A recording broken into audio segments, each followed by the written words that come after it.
ஓம்கார வித்தகம் பரிபூரண அனுக்கிரகம். அனைவருக்கும் வணக்கம். ஒரு விஷயம் பாருங்களேன், நிறைய விஷயங்களை நம்ம பார்த்துக்கிட்டே வரோம் இல்லையா? இன்னைக்கு காலகட்டம் என்ன தெரியுமா?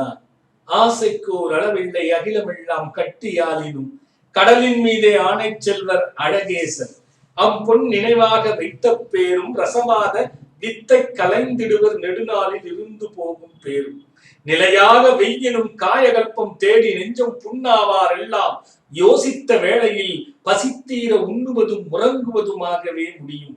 ஒன்றை விட்டு ஒன்றை பற்றி தாவுகின்ற பரிசுத்த நிலையற்ற அருள் வேண்டும், நீக்கமர நெஞ்செல்லாம் நிறைந்திருக்கும் பரிபூரானந்தமே என்று ஒரு பாடல் வருகிறது. இது என்ன ஆசைக்கு ஒரு அளவில்லை? என்ன விஷயம் தெரியுமா? இப்ப இந்த பாடல் உங்களுக்கு புரியாதுல்ல. இன்னைக்கு பெரும் பிரச்சனை பாருங்களேன்.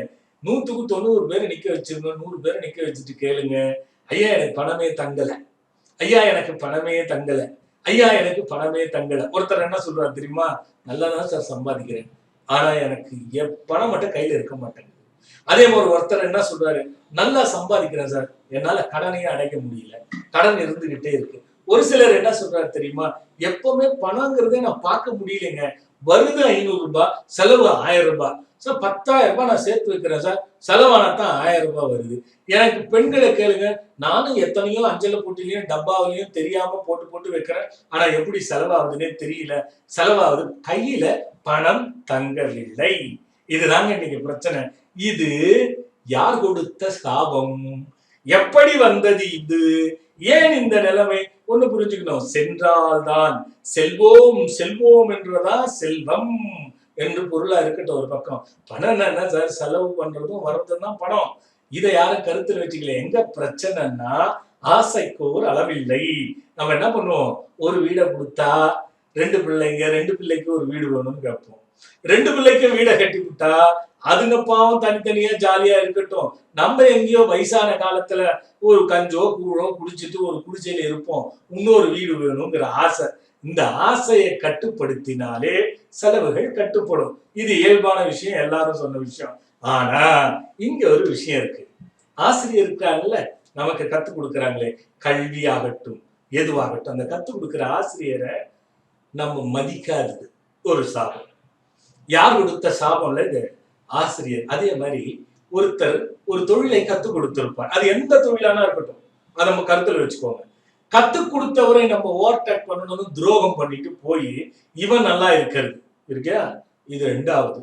3வது, எந்த ஞானமாகட்டும், எந்த கல்வியாகட்டும், எந்த ஒரு விஷயமாகட்டும், ஒரு குருவா இருந்து போதிக்கிறவங்களுக்கு துரோகம் செய்யறது. இது வச்சுக்கோங்க. இதுக்கு நிறைய காரணம் இருக்கு. இப்படி குருவாகப்பட்டவர்கள் வெறும் ஞானத்துக்கு மட்டும்தான் குரு அல்ல. ஆசிரியர் குரு, கல்வி கற்று கொடுத்தாலும் குரு, அது டியூஷன் எடுத்தாலும் குரு, அதே நேரத்துல வித்தையை கத்து கொடுத்தாலும் குரு, தொழிலை கத்து கொடுத்தாலும் குரு, தொழிலை கத்துக்கிட்டாலும் குரு. இப்படி எல்லாரையும் துன்புறுத்துறீங்க பாருங்க. அவங்க மனசு வேதனை பண்றபடி நம்ம நடந்துகிட்டா வர்றதாங்க. இது வாழ்நாள்ல கண்டிப்பா செய்யாம ஒருவர் இருந்திருக்க முடியாது. இந்த காரணத்தை அலசி பாருங்க, உங்களுக்கு வரும். இது செய்யாம இருக்கிறவங்க கிட்ட கண்டிப்பா பணம் தங்குங்க, அதுல ஒன்றும் சந்தேகம் இல்லை. இன்னைக்கு பணம் தங்குறவங்களும் இருக்காங்கல்ல, அவங்க எல்லாம் போய் பார்த்தீங்கன்னா குருவை மதித்திருப்பார்கள், கற்றவர்களை மதித்திருப்பார்கள். உதாரணத்துக்கு ஒரு தொழிலை கத்துக் கொடுத்தவர் கஷ்டப்பட்டா அவன் உண்மையானவன் விட மாட்டான், அவரையும் காப்பாத்தி வச்சுக்குவான். அப்படிப்பட்டவனுக்கு பொருள் சேருங்க. இது பெரிய என்ன சொல்றேன்னா பரப்பளவுல இருக்காது, வெறும் எண்ணிக்கையில இருக்காது. இந்த பிரச்சனையை தான் சாபமா மாறி போகுது. இந்த சாபத்துக்கு கிரகத்துல என்ன சொல்லிடுறாங்க தெரியுமா? சுக்கிரனை சொல்றாங்க, குருவை சொல்றாங்க. தனபுத்திர காரகனால கூட இது வரும். அப்படி அந்த சாபம் யாரால ஏற்படுதா? சுக்கிரன் யாருக்கெல்லாம் பலவீனப்படுகிறதோ, கெட்டு விடுகிறதோ, குரு யாருக்கெல்லாம் பலவீனப்படுகிறதோ, கெட்டு விடுகிறதோ, இவர்களுக்கெல்லாம் இந்த மாதிரி இருக்குமா? திடீர் விரயம் பண்றது, தேவையில்லாத விஷயத்துல போய் பணத்தை இழக்கிறது, இன்னும் சேர்க்க வேண்டும் இன்னும் சேர்க்க வேண்டும் என்று, அதாவது எளிதில பணம் பெற்று விடலாம் என்று பல காரண காரியங்களை செய்யறது. இதுல போய் மாட்டிக்கிறீங்க. அங்கதான் புத்தி, அதுதான் குரு. அதே நேரத்தில் நிறைய பேருக்கு நல்ல செல்வாக்கு இருக்கும், அதாவது புகழாலையும் இவர் பெரிய நிலைக்கு வர வேண்டும், எளிதில் பணக்காரனாக வேண்டும் என்ற எண்ணத்தோடையும் போறதுக்கு உருவாகுது பாருங்க, அது சுக்கிரன். இதுதாங்க விஷயம். அதனால என்ன பண்ணுங்க, எந்த ஒரு குருவாவது நீங்க பண்ணிட்டு இருந்தா அந்த குருவுக்கு முடிந்த வரைக்கும் செய்யறதுக்கு பாருங்க.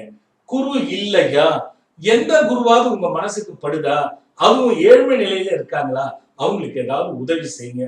அப்படி உதவி செய்தால் கண்டிப்பா உங்களுக்கு பணம் சேரும். ரெண்டாவது, ஸ்ரீரங்கம் போன்ற இடங்களுக்கு எங்க பெருமாள் கோயில் இருக்கோ அங்க போய் சுக்கிரனை வழிபடுங்க, அல்லது நவகிரகத்தில் இருக்கக்கூடிய சுக்கிரனுக்கு வழிபடுங்க.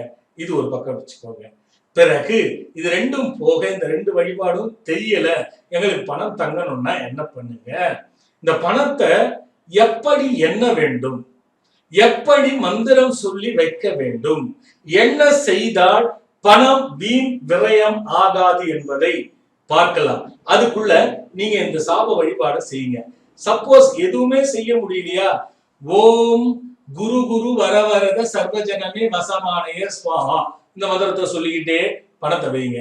ஏன்னா பணத்தை எப்படி கையாண்டால் நமக்கு தேவையில்லாத பிரச்சனைகளும் வீண் விரயத்தையும் கொடுக்காது என்பதை வருங்காலத்துல பாருங்க, காத்துக்கிட்டு இருங்க. இது யார் கொடுத்த சாபம் என்பதை நீ தெரிஞ்சுக்கிட்டு இருப்பீங்க. இனி வரும் சந்ததிகள் இப்படி செய்யாமல் விரயத்தை குறைச்சிக்கங்க. நல்லதொரு வாழ்க்கை அமையும், பணம் சேரும், நல்லதொரு இலக்கை எட்டலாம்.